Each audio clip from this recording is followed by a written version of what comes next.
என்னை பொறுத்த அளவிலே இளைஞர்களுக்கு நான் சொல்லிக்கொள்வது என்னவென்றால், பல அழைப்புகள்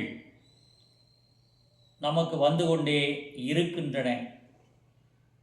ஆனால் நீங்கள் இறைவன் உங்களை அழைக்கின்றார் என்பதை உன்னிப்பாக ஒவ்வொரு நாளும் கவனிக்க வேண்டும்.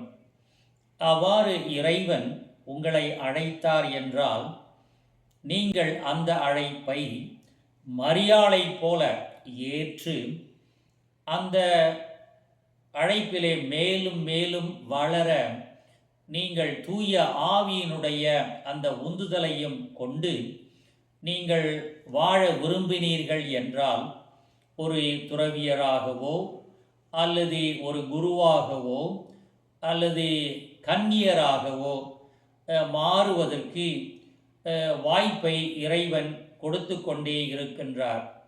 இறைவன் அழைத்து கொண்டே இருக்கின்றார்.